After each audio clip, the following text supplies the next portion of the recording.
All right. So one of the things that kills businesses more today than I think ever before is ego.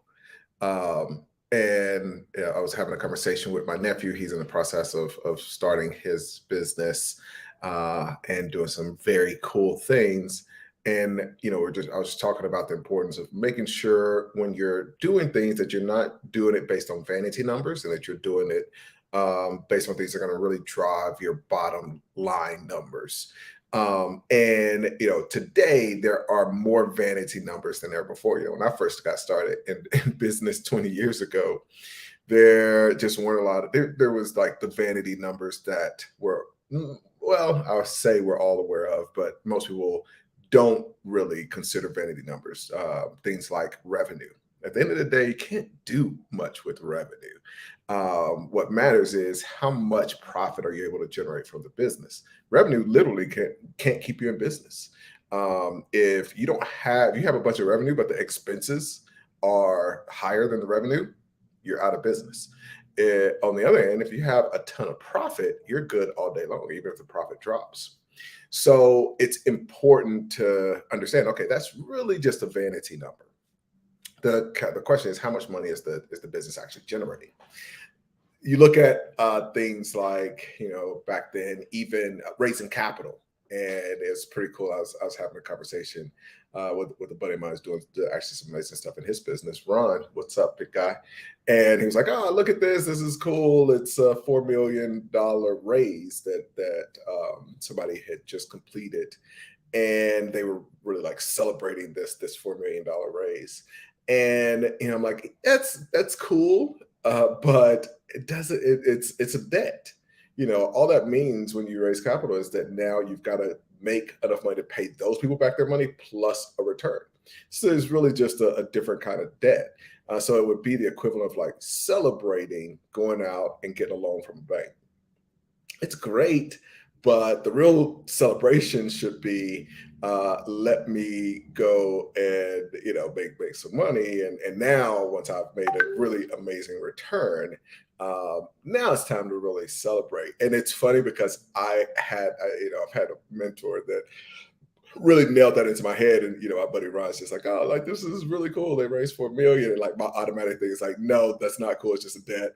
And he's like, "Dude, I'm just sharing this with you." I'm like, "Yeah, you're right. It's so ingrained in my brain that I have this automatic like visceral reaction to celebrating something that is really just a vanity thing. It doesn't mean anything." And so I had one of my other mentors I don't talk a lot about, but Oren Klaff, who wrote the book Pitch Anything, everybody should be reading. I was just talking to one of our new brokers in Good Merger, Germany. He was just saying, like, yeah, like, I'm really trying to implement this one point from Pitch Anything. So shout out to Jeremy. He just got his very first listing. Also, I'm having Jay, one of our other brokers, come on.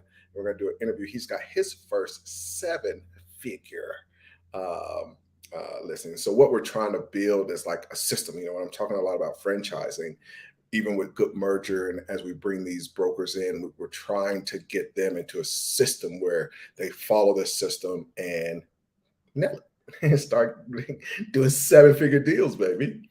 So we'll have Jay on. Be sure y'all pop in to check that out. That will be cool. And shout out to Jay. Congrats on your very first. I think it's 3.5 days. So like some people play seven figure and it's like barely 1 million, but this one is 3.5, maybe a little bit more, $3.5 million deal.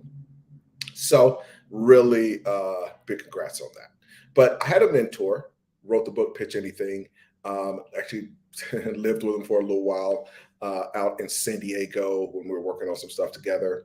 And this is somebody who's raised billions and billions of dollars, and that was where I got this thing of like, dude, raising the money, like, it shouldn't be celebrated. Like, that's nothing to celebrate. That's a debt. Like, you should be paying that back. And, this is somebody who's raised, I'd see him closing like $100 million raise for somebody. It's like, yeah, like, now time to celebrate. Like, get my people their money back. Let's get to work. So when people write like, "Oh, we did this raise," it's like, dude, like, why are you celebrating that? So that you have these vanity numbers is the point. And the goal is to make sure, and now, so back in the day, at least those vanity numbers were like real business. It really could help you in business. Now the vanity numbers are like likes on TikTok, and that kind of thing. And if there's a direct correlation to the bottom line, then that's great. But most people aren't really driving that correlation. And it's okay for large brands to really be focused on that, but you can put yourself in a situation where you're not generating enough, or you're not focused on that bottom line number enough, and what happens is that your ego is going to give you satisfaction from getting followers and likes, regardless of whether that's driving a real income and putting money in your bank or not. And so it's a dangerous metric just because of how our ego is set up. So, through evolution, the ego is very, very helpful. 10,000 years ago, the ego was necessary for us to be where we are today. But it's based on some really old principles. Through evolution, it just doesn't matter. And so, one of those is having people like you. You needed other people to like you in the old days in order to survive. Because if the tribe didn't like you, they kick you out. You're gonna get eaten by a lion or a tiger, depending on where, or a mountain lion, depending on what region you're in. But the thing today is you're not going to be kicked out of the tribe if you're not liked by everybody. And in fact, some of the most successful folks are people that aren't liked by anybody at all, and don't have any attention. I think that's one of those other things where like having as much attention on you kind of gives that ego gratification. And if that doesn't turn into dollars, then you're really wasting a lot of time. And so one of the things that I was really appreciative of was getting rid of my ego in business early on. Because like I said, like being focused on some of the, employees was an old school number as well. Like where you'll have somebody's like, oh man, business is great. We just got our 100th employee. And one of the people I admire most right now is the founder of FTX, which is a $30 billion business that was built with 40 engineers. And he's like, he is looking at his growth rate. And he's looking at like thousands and thousands of engineers at Facebook and some of these other businesses. And it's like, we have 1/1000th of the number of total employees, and we'll soon be as big as some of those businesses. And so like efficiency should be like, if you're not focused on ego, what you would say is like, man, like we're making this amount of profit per employee. Ego says, oh, I've got 100 employees, or I've got 200, and so that becomes this ego driven thing. So for me, obviously with my first deal, like there was a lot of ego in my business and in the business I was running. I acquired Cool Wall Street. I'm running it. And when it failed, because my ego was in it, it was devastating for me. It was like this crushing of my ego, literally. And so it was a totally different experience when I was acquiring my first franchise. And I'm a 24-year-old kid. I'm trying to go through the process, get approved with the franchisor. And they're just like, dude, you're pretty young, like you don't have a lot of experience. Are you gonna be able to manage these employees? Like blah, blah, blah. So they didn't want to approve me to do the deal. And so with franchises, they usually will do this thing called Discovery Day, where you'll fly in, you'll meet the executives, you'll meet people in the business, blah, blah, blah. And so they basically told me like, hey, you're not really approved, so I wouldn't come to this Discovery Day. And I basically said, hey, I know I'm not approved. I'll pay for the ticket. I'll make the investment. I want to come. I want you to meet me in person, and let's just see how it goes. And if you still don't approve me, then I'll be okay with it.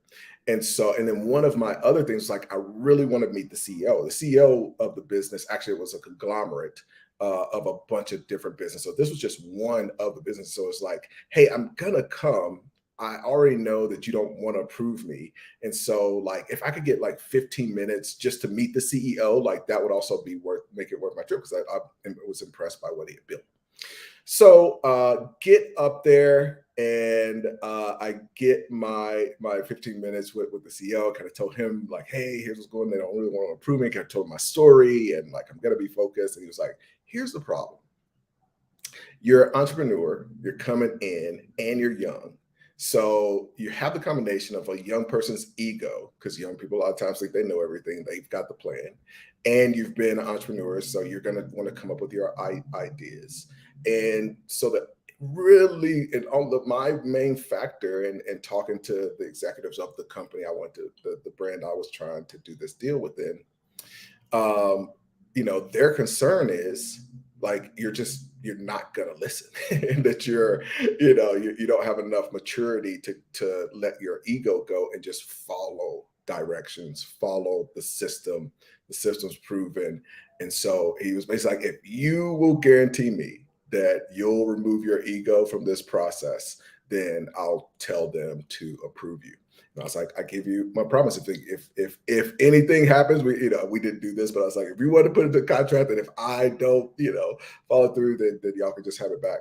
So got that deal, but that lesson rang so true because there were a lot of cases where it's like, oh man, I really want to do this way, but I listened to the system, and that's one of the most beautiful things about a franchise in general is that you're following that system. I was talking to a deal that we'll see how we end up doing this deal. But so it's a guy. He owns two franchises. Within the last couple of years, he's grown up to doing $1 million a year profit. I like talking about profit, not gross. Like you think maybe 3.5 million gross on each. It's about 7 million total, 2 million net.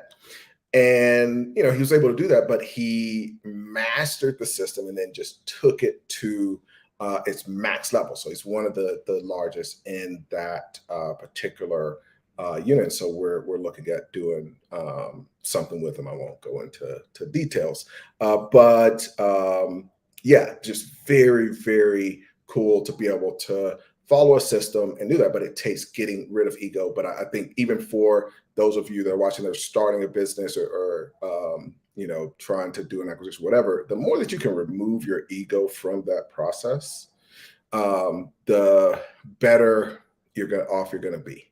If you can just focus on the numbers, if it's doing a deal, like focusing on the deal structure, that kind of thing, not having your ego involved, in day-to-day operations, not getting distracted by vanity numbers that make you feel good, and focusing on that bottom line, it will change your business, change the way you think about business, and it'll keep you from getting distracted, which I think that is a big cause of people not being successful is I think the greatest superpower you can have in a time where everybody has 15-second time, focus. When everybody can't listen or focus or read, especially for more than 30 minutes without getting distracted, that's when focus becomes a great superpower. So let's take a couple of these and we'll bounce out of here. Quentin popped in. He says, what up, King? I appreciate you popping in. Says, hope all is well. I did see a question come up that I wanted to get, and we'll get out of here. I've been studying hard, learning how to buy and sell businesses. That is excellent, sir.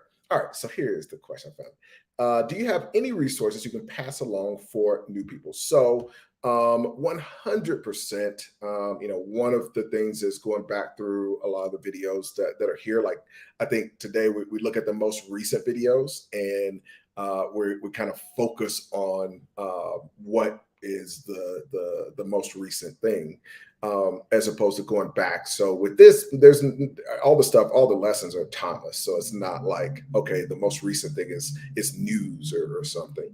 And then the other thing is I have 5 books. Check out the private equity 5-book recommendation video. Those stand true. Again, just timeless. So each one of those books, I would definitely check out, read, and I would actually go in the order that I listed them in. Awesome. Thank y'all for popping in. If you're interested in joining us on this Good Merger journey, shoot an email to broker@goodmerger.com, or you can shoot it here, ace@acechapman.com. All right. Have a great weekend.